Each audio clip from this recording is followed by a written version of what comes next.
Alright guys, in this video I'm going to show you how to add dimensions to your cottage.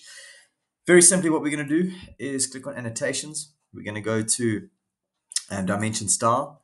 We're going to stick with standard and then we're going to go new.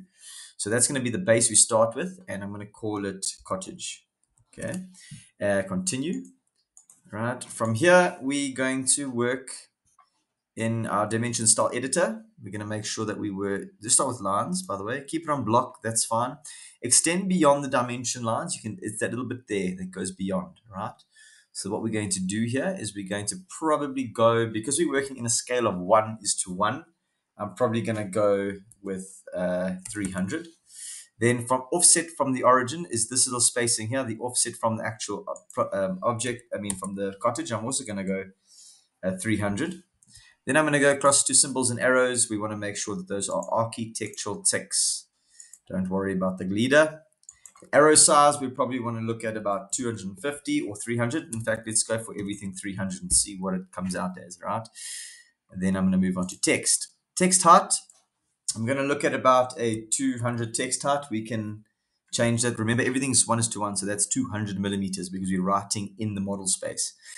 And then we want to be aligned with the dimensions and we want to be centered. So we want our dimensions in the middle there. Offset from the dimension line is the gap between the actual dimension and this line over here. Again, I'm going to look at about 300 and we can come and edit those if we're not happy with these measurements. Right, then fit. That's all good. Primary units, I want to precision to a whole number and we're good to go. Press OK. And we can close that. So what I'm going to do is make sure that I'm on the annotation again. I'm then going to click on my dimension tab up here.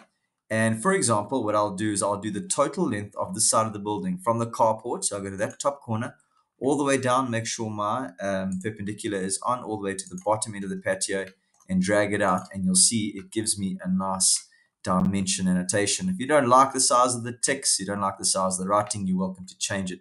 So I'm going to then go to the top here and I'll do the same. I'm going to go from this corner to that corner. And it's nice just to give some general parameter dimension. So you'll see I'm going to do it from there to there. Okay, and bring that out. And I'll do it, watch here, if I go snap on that point and I drag onto that point, and then I can bring those out. Let's try that again. I'm going to go from there and align with there. There it is, to that point over there, and I'm going to bring it out to there. Great, I'm going to do the same thing here. I'm going to work with that. I'm going to click there, and then bring it out in line with that. Now, I don't like my lines being all the way in, so I'm going to come in line with this over here. You'll see. So it snaps there, and it snaps over there on the edge.